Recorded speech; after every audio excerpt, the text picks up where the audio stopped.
नमस्कार, welcome to career 247। मैं हूं प्रशांत धवन। नाउ रिसेंटली आपने देखा होगा, नहीं देखा तो मैं आपको बता देता हूं। कुछ ही मिनट्स पहले भारत के कोस्ट गार्ड और भारत की नौसेना ने ये ट्वीट करी थी, ये विजुअल्स दुनिया के सामने रखे। और इधर आप देख पाओगे, ये जो शिप है जिस पे आग लग रही है, ये एक सिंगापुर फ्लैग शिप है जो केरला के कोस्ट के पास से जा रही थी। और तभी यहाँ पे एक बड़ा धमाका होता है, पूरी शिप में आग लग जाती है। और जो विजुअल्स हैं, इनको देख के आप खुद ही समझ जाओगे कि पूरे विश्व के मीडिया की अटेंशन यहाँ पे चली जाती है कि जो क्रू है यहाँ पर, इनको कैसे बचाया जाएगा। क्योंकि आप खुद सोच सकते हैं, इस शिप में आग लग रही है, शिप में क्रू है, ये लोग कहीं भाग सकते नहीं हैं, हर जगह पानी है। तो इमीडिएटली इंडियन कोस्ट गार्ड और इंडियन नेवी दोनों ने मिलकर एक ऑपरेशन लॉन्च किया, जिसके अंडर इस क्रू को बचाने का प्रयास किया गया।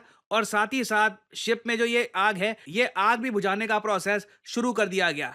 मैं आपको बता दूं, ये कहीं से भी एक आसान ऑपरेशन नहीं है। This is a very difficult operation, क्योंकि जो आग आप देख पाओगे शिप में, बहुत ज्यादा भीषण है। और अगर आप सोच रहे हैं, wait, how does this happen, एक कार्गो शिप है, इस पर ऐसी आग कैसे लग सकती है। बताया यहां पर यह जा रहा है कि जो ये शिप है वैन हाई 503, ये 4 टाइप के हैजार्डस मटेरियल जो कभी भी फट सकते हैं, कभी भी कंबस्ट हो सकते हैं, अगर बहुत ज्यादा गर्मी से ये एक्सपोज हो गए, ये कैरी कर रही थी ये कार्गो शिप। इसमें आते हैं flammable liquids class 3, flammable solids class 4.1, substance liable to spontaneous combustion, ऐसी चीजें जो अचानक से फट सकती हैं, और टॉक्सिक सब्सटेंसेस क्लास 9। और मैं अज्यूम करूंगा यहाँ पर कि तापमान सिंस लगातार बढ़ता जा रहा है, जो ओशन साइड जाओगे काफी बार वहां पे तापमान और जरा बढ़ जाता है, और सुबह के टाइम भी यहाँ पर सडनली एक एक्सप्लोजन होता है। और क्लियरली सिंस इस शिप में ना बहुत सारे हैजार्डस मटेरियल थे, तो इनमें से अगर एक में भी विस्फोट हुआ, एक तो देखिए ऐसा मटेरियल था जो कभी भी फट सकता है, अगर ज्यादा हीट से वो एक्सपोज हो गया, आसपास और मटेरियल था जो आग पकड़ लेता है। तो इस वजह से दुनिया के सामने ऐसे दृश्य आए हैं। और ये एक लेसन है मेरे ख्याल से दुनिया भर के लिए, कि कार्गो शिप्स की सेफ्टी पर फिर से हमको ध्यान देना होगा। क्योंकि अभी भी मैं यहाँ पर ये बता दूं, सभी क्रू मेंबर्स की सेफ्टी की कंफर्मेशन की न्यूज नहीं आई है। टोटल यहाँ पर 22 लोग थे, इस शिप पर क्रू था 22 लोगों का। ये वेरियस नेशनैलिटी के थे, कई ताइवान के थे, कई सिंगापुर के थे, कुछ न्यूज आउटलेट्स कह रहे हैं कि कुछ चाइना के भी यहाँ पर लोग थे, बट ये बात अभी तक कंफर्म हुई नहीं है। इनमें से 18 लोगों को भारतीय नौसेना और भारतीय कोस्ट गार्ड ने बचा लिया है। बाकी 4 के साथ क्या हुआ ये कंफर्म नहीं है, बट आपके सामने है जिस लेवल का एक्सप्लोजन हुआ है यहाँ पर, एनीथिंग कुड हैव हैपेंड। ये क्लियरली एक बहुत बड़ी ट्रेजेडी लग रही है कि 4 लोग इस तरीके से मारे गए समुद्र के बीचों बीच। बट अगेन मुझको यहाँ पे अभी वैसे ये बोलना होगा कि अभी कंफर्म्ड हुआ नहीं है कि बाकी 4 लोगों के साथ क्या हुआ। होपफुली कुछ मिराकल यहाँ पे हो जाएगा और वो लोग भी बच जाएंगे। मगर भारतीय नौसेना कितनी तेजी से यहाँ पे एक्शन में आ गई। हमने इमीडिएटली आईएनएस सूरत, डॉर्नियर एयरक्राफ्ट, इन दोनों को डिप्लॉय कर दिया, ताकि जो भी इंपॉर्टेंट असिस्टेंस है ये हम प्रोवाइड कर सके। जो 18 क्रू मेंबर्स हैं, इनको सेफली रेस्क्यू किया गया आईएनएस सूरत में। जी हाँ, हमने लिटरली इंडियन नेवी की शिप यहाँ पर यूज करी है 18 लोगों की जान बचाने के लिए। यूजुअली कंट्रीज इस हद तक जाती नहीं है, मैक्सिमम कोस्ट गार्ड को भेज दिया जाता है, बट इस केस में इंडियन नेवी ने एक प्रोएक्टिव रोल निभाया है। और इसलिए सिंगापुर की तरफ से भी आप देखोगे, थैंक यू इंडिया, ये स्टेटमेंट है सिंगापुर की एम्बेसडर की जो इंडिया में है। ये कह रहे हैं 18 क्रू को रेस्क्यू किया गया on an Indian navy ship. जो इंजर्ड थे, इनको मेडिकल ट्रीटमेंट दी जा रही है। Professional and rapid response of the Indian coast guard and the Indian navy, praying that the remaining crew are found safe. और इधर आप देख पाओगे सारी जो ये डिटेल्स हैं, ये भी इन्होंने यहाँ पर लिखी है। काफी आप देखोगे सिंगापुर के मीडिया आउटलेट्स में इंडियन नेवी को भी काफी थैंक यू कहा जा रहा है। और रीजन देखिए सिंपली ये है कि ऐसे टाइम में जब इंडियन नेवी लगातार यहाँ पे एक्सपैंड कर रही है, इवन चाइना की जो नेवी है वो भी काफी एक्सपैंड कर रही है इंडो पैसिफिक में, और यूएस की नेवी इतनी प्रोएक्टिव नहीं है जितनी एक टाइम पे थी। और माना जा रहा है जो हालत अभी बन रही है यूएसए की, लग रहा है कि इनकी नेवी प्राइमरली फोकस्ड होगी चाइना को कंटेन करने में, और काफी जगह रेस्क्यू ऑपरेशंस में यूएस इतना इन्वॉल्व होगा नहीं। तो इस रीजन को ना एक सुपर हीरो की आवश्यकता है। लिटरली मैं सुपर हीरो ही बोलूंगा, क्योंकि सुपरमैन वगैरह वैसे तो रियल में है नहीं। जब कुछ ऐसा एक्सीडेंट हो जाए, बिल्कुल समुद्र के बीचों बीच, ओशन के बीचों बीच, एक कार्गो शिप पर भीषण आग लग गई है, उस वक्त कौन बचाने के लिए आएगा। आपको कोई सुपर हीरो पावर्स वाला ही चाहिए। तो इंडिया से ही एक्सपेक्टेशन है कि भारत चाइना की तरह एक्ट नहीं करेगा। अब यहाँ पे आप कहोगे चाइना की तरह एक्ट नहीं करेगा मतलब, रिसेंटली 1 साल पहले की बात है, एक केस सामने आया था। चाइनीज नेवी ने ना एक एसओएस कॉल, एसओएस की फुल फॉर्म होती है सेव आवर सोल। जब एक शिप बहुत ज़्यादा प्रॉब्लम में होती है, उस शिप पे अटैक हो रहा होता है, वहाँ का जो क्रू है, उसको लगता है कि बस मरने वाले हैं ये लोग, तो वो एक इमरजेंसी एसओएस कॉल रिलीज़ करते हैं। और एक बेसिक ह्यूमैनिटी होती है कि कोई आपको एसओएस कॉल सुनने में आए ना कहीं से, तो आप मदद करोगे। इंसानियत के नाते आप मदद करोगे। आप झंडे, कंट्री वगैरह सब भुलाकर you will help that human being. मगर चाइना ने दुनिया को शॉक कर दिया था जब चाइनीज नेवी ने एक एसओएस कॉल इग्नोर कर दिया। हुआ क्या कि एक लाइबेरियन फ्लैग शिप थी, इसमें कुछ इजरायली भी थे। इस पर सोमालिया के पायरेट्स ने अटैक कर दिया। यूएस और यूएस के जो बाकी अलाइड कंट्रीज हैं वो कोशिश कर रहे थे इस शिप को बचाने की। चाइनीज नेवी पास में थी, ये चाहते तो बहुत ही आराम से हेल्प कर सकते थे, मगर इन्होंने एसओएस कॉल इग्नोर कर दी।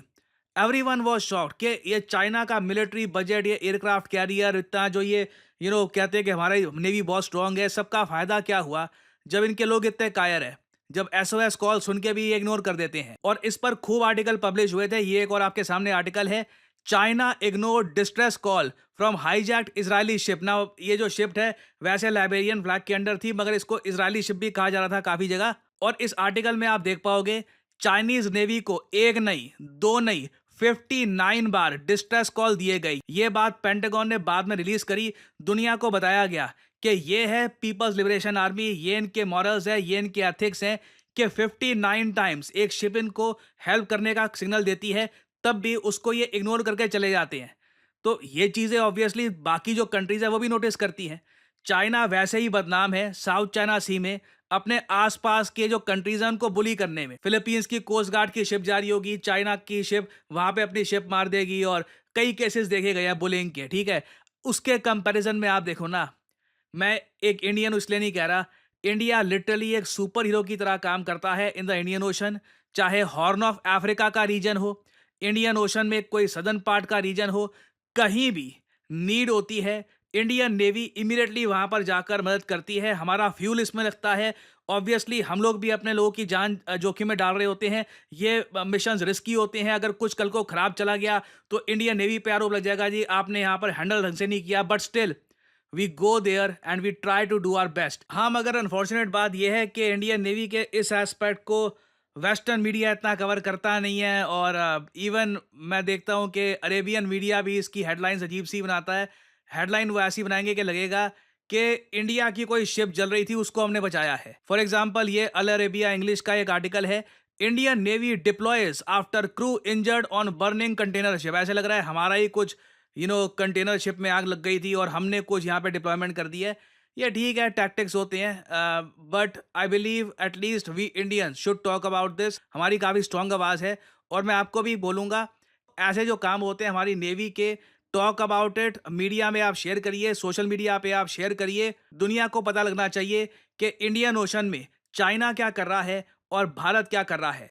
देखिए, कभी किसी ऐसी वेबसाइट पर जाइएगा जहां पर कंपनीज जॉब पोस्ट करती हैं और आप वहां पे नोट करेंगे डेटा एनालिस्ट की डिमांड लगातार बढ़ती जा रही है। चाहे आप मुंबई में हो, दिल्ली में हो, कोलकाता में हो, कहीं भी हो, सैलरीज ऑब्वियसली रेंज करती है आपके एक्सपीरियंस पे, मगर आप महीने का आराम से 20-25 से लेकर इवन 50-60 हजार भी कमा सकते हैं, depending on your experience, depending on your skill. और डेटा एनालिस्ट का इम्पैक्ट हर इंडस्ट्री में देखा जा रहा है। कॉर्पोरेट वर्ल्ड में ऑब्वियसली देखा जाएगा, उसके अलावा मेडिकल साइंस में, इवन क्रिकेट में आर्टिकल्स पब्लिश हो रहे हैं। ये इधर 4 दिन पुराना आर्टिकल है कि किस तरीके से डेटा एनालिटिक्स ने क्रिकेट को ऑल टुगेदर ट्रांसफॉर्म कर दिया है। रीजन मैं आपको बताता हूं।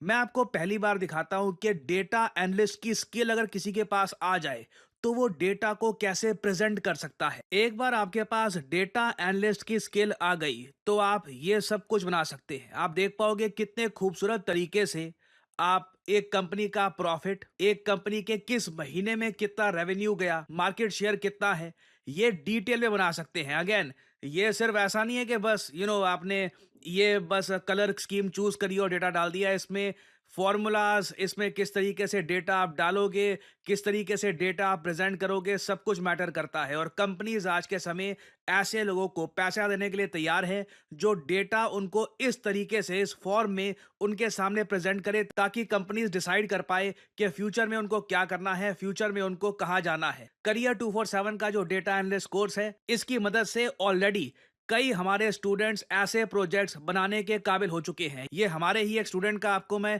प्रोजेक्ट दिखा रहा हूँ और ये अगेन जो टोटल स्किल है उसका बस 5 to 6% है। उसके अलावा बहुत सारे और टूल्स होते हैं डेटा एनालिटिक्स में, जिसमें आप अगर प्रोफिशिएंट बन गए तो सडनली जॉब मार्केट में आपकी वैल्यू बहुत ज़्यादा बढ़ जाएगी। आपको सिंपली क्या करना है, इस वीडियो के यहाँ पे कमेंट सेक्शन में जाओ, यहाँ पे लिंक पर क्लिक करो, अपना नाम, ईमेल आईडी, नंबर और यहाँ पे डिस्काउंट कोड आपसे मांगेंगे, यहाँ पे PG10 डाल देना, नहीं नहीं तो बाद में आपसे ज़्यादा पैसे चार्ज किए जाएंगे इस कोर्स के लिए। Make sure to add the discount code PG10 और करियर 247 के कंसल्टेंट की तरफ से आपको कॉल आएगा।